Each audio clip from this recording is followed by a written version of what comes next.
Welcome student. आज इस video में हम बात करने वाले हैं आपका मैनोमीटर के बारे में।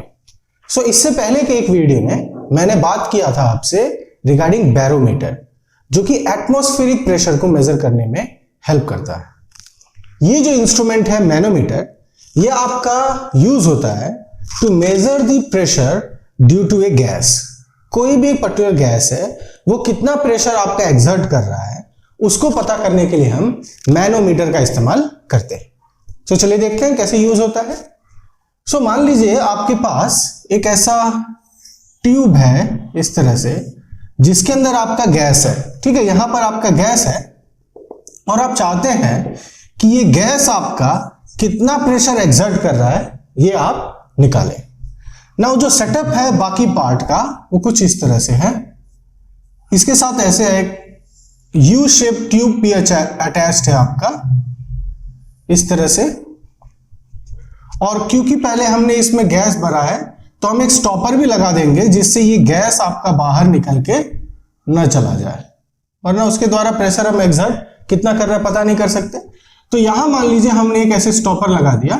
ठीक है, स्टॉपर लगा दिया जिससे गैस निकल नहीं सकता है अभी के लिए, एट द स्टार्ट के लिए। ठीक है, ऐसा यू शेप का ट्यूब ले लिया। ये एंड आपका देखिए ओपन है। ठीक है, दिस इज ओपन एंड। तो ये आपका सेटअप है। फिर मैनोमीटर में आपका pressure exerted due to this gas, ये हम निकालना चाहते हैं। ठीक है, ये गैस कितना प्रेशर एक्सर्ट करेगा। तो इसके लिए इस यू शेप ट्यूब में हम एक लो डेंसिटी लिक्विड भर देते हैं। ठीक है, मान लीजिए इस तरह से लो डेंसिटी लिक्विड हमने भर दिया। ओके, इस तरह से हम चाहते हैं कि भाई इस लिक्विड पे इस गैस जो प्रेशर एक्सर्ट करेगा, ये जब आप स्टॉपर खोलेंगे तो ये गैस जाके इसको हिट करेगा, इस लेवल को यहां पर हिट करेगा। तो डेफिनेटली इसका प्रेशर, इस गैस का प्रेशर ये लिक्विड फील करेगा।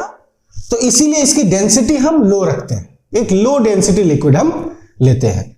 So it is a low density liquid, पर इसका जो डेंसिटी है वो हमें पता है, ये नोन होना चाहिए, क्योंकि इसके कैलकुलेशन में इसकी डेंसिटी आएगी। तो डेंसिटी हमें पता होनी चाहिए। फिर हम क्या करेंगे, फिर हम इस स्टॉपर को खोल देंगे। ठीक है, इस स्टॉपर को खोल दिया, तो मैं बेसिकली इसको रिमूव कर दे रहा हूं, ये सिर्फ बताने के लिए कि ये स्टॉपर अब ओपन हो गया है। तो ये जो गैस है आपका, ये जाके यहां पर हिट करेगा। ठीक है, इस जगह पर आपका हिट करेगा। तो ये जो जगह है, इस जगह पे गैस हिट करेगा, तो होगा क्या आपका, बेसिकली ये लिक्विड थोड़ा नीचे जाएगा। ठीक है, और एक जगह पे जाके ये सिस्टम पूरा रुक जाएगा। मतलब ये लिक्विड आपका जो इस लेवल पे था, इससे ऐसे नीचे जाएगा और फिर एक लेवल पे जाके ये रुक जाएगा। तो पहले वहां पहुंच जाते हैं जहां ये सिस्टम अब रुक जाएगा। तो स्टार्टिंग में वैसे था, ये लिक्विड थोड़ा नीचे गया, जो एयर आपका या जो गैस इसके अंदर है जो प्रेशर एक्सर्ट कर रहा है, इसके कारण ये लिक्विड थोड़ा नीचे गया। तो जाहिर सी बात है इधर लेवल उसका थोड़ा सा ऊपर जाएगा। लिक्विड है, इधर अगर आपका लेवल नीचे जाएगा तो इधर लेवल उसका बढ़ेगा।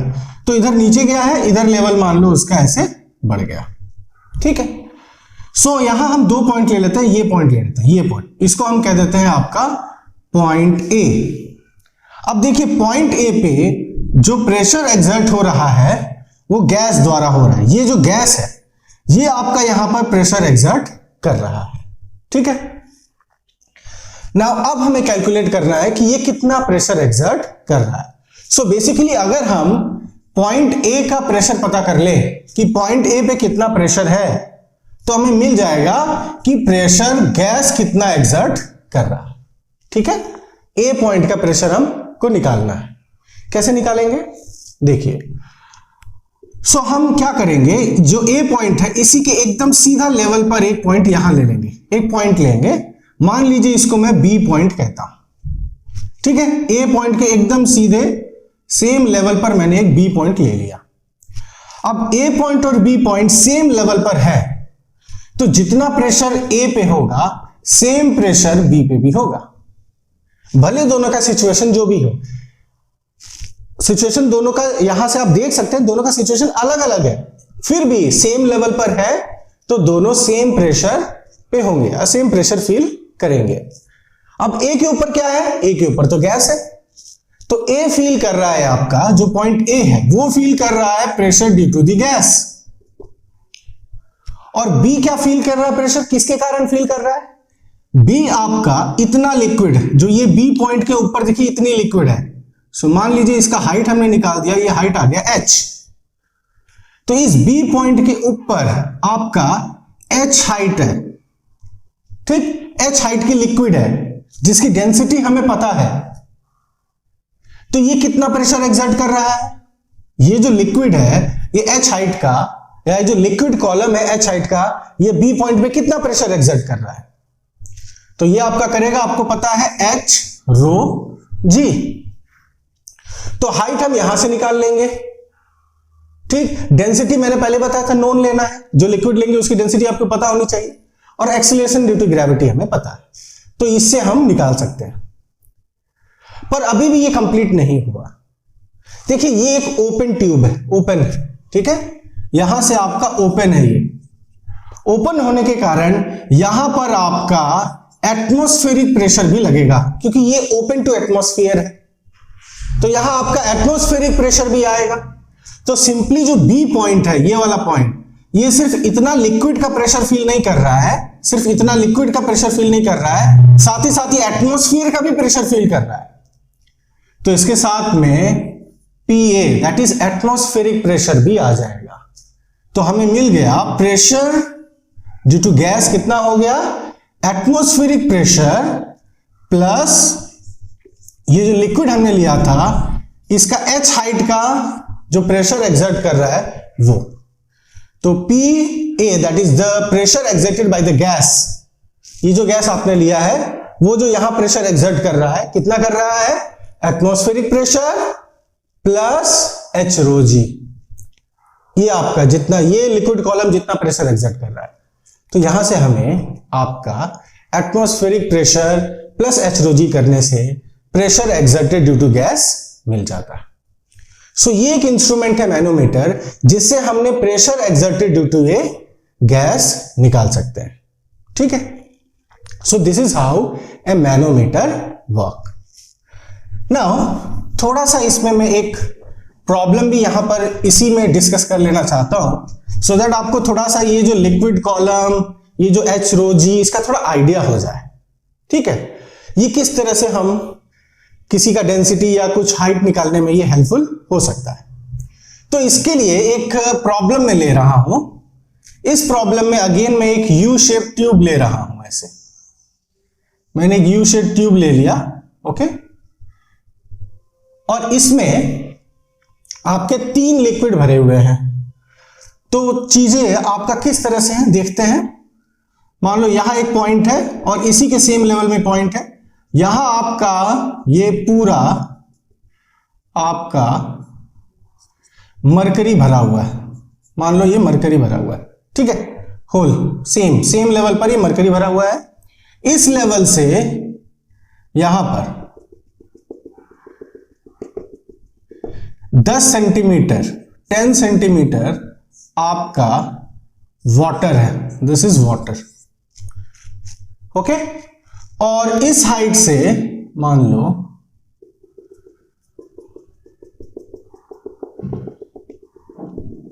आपका 12.5 सेंटीमीटर ये आपका स्पिरिट है, और एवरीथिंग इज बैलेंस्ड है, मतलब ये जो हाइट है आपका, ठीक है, ये जो लेवल है ये बैलेंस्ड है। कैसे बैलेंस्ड है, 10 सेंटीमीटर ऑफ वाटर और 12.5 सेंटीमीटर ऑफ स्पिरिट ने बैलेंस कर रखा है। ये आपका लेवल सेम है, यहां से लेके यहां तक की जो मरकरी का लेवल है वो सेम है, ठीक है, यहां से लेके यहां तक का लेवल आपका सेम है मरकरी का। इसके ऊपर कैसे बैलेंस्ड है, कैसे आपका बैलेंस किया हुआ है, 10 सेंटीमीटर ऑफ वाटर और इधर 12.5 सेंटीमीटर ऑफ स्पिरिट। और आपसे बोला गया है कि स्पिरिट का डेंसिटी पता करो, find out the density of this spirit. तो देखिए यहां जो मरकरी वाला आपका 2 पॉइंट है जो लेवल पर है, अगेन इसको हम पॉइंट ए मान लेते हैं, इधर को पॉइंट बी मान लेते हैं। Point A point B same level पर है, तो ये सेम प्रेशर फील कर रहे हैं।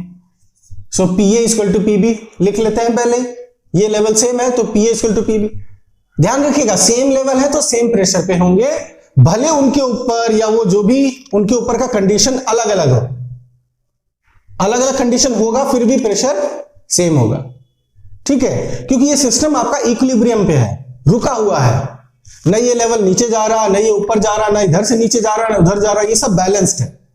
बैलेंस्ड है मतलब 10 सेंटीमीटर ऑफ वाटर और 12.5 centimetre of spirit same pressure exert कर रहे हैं ए पॉइंट पे और बी पॉइंट पे। समझिएगा, ये जो 10 सेंटीमीटर ऑफ पानी है वो ए पॉइंट पे उतना ही प्रेशर एक्सर्ट कर रहा है जितना 12.5 centimetre of spirit B point पे एक्सर्ट कर रहा है। क्योंकि दोनों सेम प्रेशर यहां पे एक्सर्ट कर रहे हैं इसलिए सेम लेवल पे आ गया और आपका सेम प्रेशर हम लेके चलेंगे, ठीक है। सो यहां सेंटीमीटर में दिया है तो चीजें हम सीजीएस यूनिट में ही करते हैं। सो इसके ऊपर ए पॉइंट के ऊपर क्या है 10 सेंटीमीटर ऑफ वाटर, सो ये हो जाएगा h rho g for water, अब मैं ऐसे जनरल लिख देता हूं, और बी पॉइंट जो फील कर रहा है again h rho g for spirit, वो स्पिरिट के कारण फील कर रहा है, ठीक है। अब यहां हम वैल्यू पुट कर सकते हैं। अब जी जी तो चाहे पानी के लिए हो या स्पिरिट के लिए हो तो जी जी आपका हट जाएगा, ठीक है, इसको हम रिमूव कर सकते हैं, ये जी को और ये जी को रिमूव कर सकते हैं, ठीक है, कैंसिल हो जाएगा दोनों साइड में, क्योंकि doesn't matter acceleration due to gravity या पानी के लिए हो या स्पिरिट के लिए हो सेम रहेगा। अब H वाटर के लिए कितना है 10 सेंटीमीटर, डेंसिटी पानी के लिए हमें पता है डेंसिटी वाटर की अगर हम सीजीएस यूनिट में लें तो वो होती है 1 ग्राम पर सेंटीमीटर क्यूब, ये हम जानते हैं। ऐसा यूनिट में होती है 1000 केजी पर मीटर क्यूब, पर सीजीएस में होती है ग्राम, 1 ग्राम पर सेंटीमीटर क्यूब, तो रो की जगह लिख दिया 1, इस तरफ आ गए। एच हाइट 12.5, ठीक है, स्पिरिट की हाइट कितनी है 12.5, डेंसिटी ये हमें निकालनी है, ये हमें नहीं पता, ये हम पता करने वाले हैं, तो आगे आपका स्पिरिट का डेंसिटी कितना है, ये हो जाएगा 10 by 12.5 and this will be your, if you solve it out, it will be 0.8 ग्राम पर सेंटीमीटर क्यूब, ये आ गया आपका। तो इस तरह से आप ऐसे क्वेश्चन में ये एच रो जी या जो pressure exerted due to liquid column, इसका अप्लाई करके आप डेंसिटी निकाल सकते हैं। अगर डेंसिटी दिया होता और बोलता ये एच हाइट बैलेंस किया हुआ है तो हाइट निकाल सकते थे। सो ये सब चीजें हम यहां से निकाल सकते हैं using this h rho g formula, ठीक है। और ये भी हम यहां से कॉन्सेप्ट लेते हैं कि भाई सेम लेवल पर है, सेम प्रेशर पे आप लेना पड़ेगा, ठीक है। सो आज के वीडियो में इतना ही, अगले वीडियो में एक नए टॉपिक के साथ फिर से आपके साथ जुड़ेंगे, तब तक के लिए थैंक यू वेरी मच।